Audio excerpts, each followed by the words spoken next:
मित्रों नमस्कार। सिद्ध आयुर्वेद चैनल पर आपका स्वागत है। और लीजिए एक महत्वपूर्ण जानकारी आपको रसोई में प्रयोग होने वाले मसालों के विषय में। इससे पहले कि मैं विषय पर चर्चा करूं, आपसे रिक्वेस्ट करूंगा कि कई भाई बहन एक वीडियो को देखकर नए रोगों के विषय में कमेंट डालते हैं पूछने के लिए। उनसे मेरा निवेदन है कि वे चैनल को खोलकर देख लिया करें। पहले से ही अनेक रोगों का उपचार दिया जा चुका है और आपको पूछने की जरूरत नहीं है। और यदि मैं उसका ये उत्तर देता हूं तो वो कहते हैं लिंक दे दीजिए। तो लिंक देना संभव नहीं है, प्रत्येक व्यक्ति को लिंक देना संभव नहीं है, उसमें समय बहुत अधिक लग जाता है। तो आप सर्च कर लिया करें, यह मेरा आपसे निवेदन है। तो लीजिए आज मैं आपको रसोई के मसालों के विषय में जानकारी दूंगा।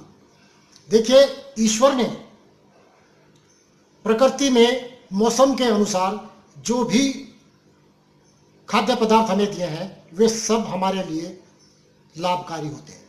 मौसम के अनुसार ईश्वर की कृति पर कभी भी हमें, उनकी रचना पर कभी भी हमें शंका नहीं करनी चाहिए। यदि हम प्रकृति के अनुसार आचरण करेंगे तो कभी बीमार नहीं होंगे। ये भी आप मान लीजिए, बीमारी को हम स्वयं आमंत्रित करते हैं अपने दुराचार से, अपने आचरण से। तो इसलिए आप प्रकृति के अनुसार आचरण करें। आज मैं आपको रसोई में प्रयोग होने वाले सभी मसालों के विषय में बताऊंगा। आप रेडीमेड बाजार से प्रयोग ना करें, क्योंकि उनमें अनेक प्रकार की मिलावट होती है और आपके स्वाद को बढ़ाने के लिए आजकल उसमें एक केमिकल भी मिलाया जाता है जिसको अजीनोमोटो कहा जाता है। जिसने बाजार से रेडीमेड मसाले खरीद कर इस्तेमाल कर लिए, उसको घर का बना मसाला कभी भी स्वाद नहीं लगेगा, उसको खाने में स्वाद आएगा ही नहीं। क्योंकि आपकी जीभ में वो इस प्रकार के तत्व उत्पन्न कर देते हैं जिससे आपको प्राकृतिक मसालों का स्वाद नहीं आता। तो यहां मैं आपको आगाह करना चाहूंगा।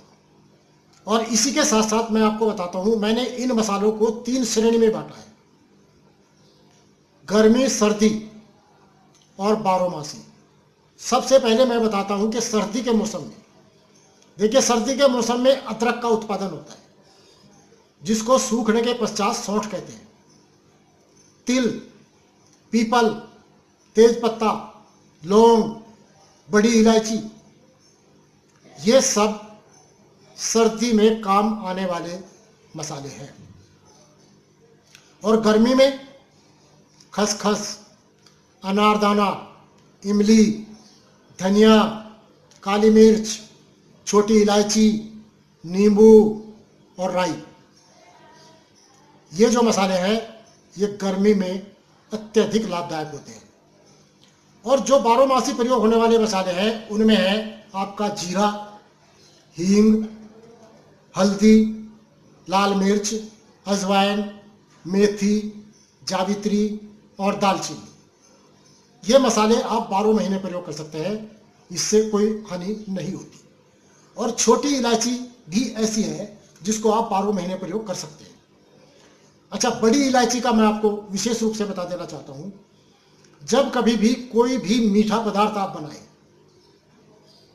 घर में बनाएं या बाजार से खरीदें, उसमें बड़ी इलायची का मिश्रण अवश्य कर दें। बड़ी इलायची मीठे को हजम करने में बहुत लाभदायक है। आपने अक्सर देखा होगा बूंदी के लड्डू, उसमें बड़ी इलायची डाली जाती है, उससे लड्डू का स्वाद तो बढ़ता ही है,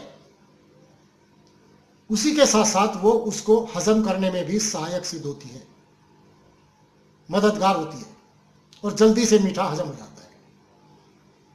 तो भाइयों बहनों, इन मसालों का भली भांति इस प्रकार से घर में कूट पीस करके आप प्रयोग करें और अपना स्वास्थ्य लाभ उठाएं, ताकि आगे की जो जनरेशन है वो हमारी बीमार ना पड़े बार बार। हम अपने बच्चों को तो कम से कम सुधार ही सकते हैं यदि हम एलोपैथिक दवाइयों के ऊपर डिपेंड कर ही रहे हैं, तो आगे वाली जो जनरेशन है उसको अवश्य सुधारें और हमारा जो धन है वो विदेशों में ना जाए, बल्कि विदेशी लोग हमारा अनुसरण करें, और अब कर भी रहे हैं, ये मैं आपको बता देना चाहता हूँ। तो भाइयों बहनों, इस प्रकार से आप लाभ उठाएं। चैनल को सब्सक्राइब अवश्य करें, वीडियो को लाइक करें और शेयर भी किया करें। आपका बहुत बहुत धन्यवाद। नमस्कार।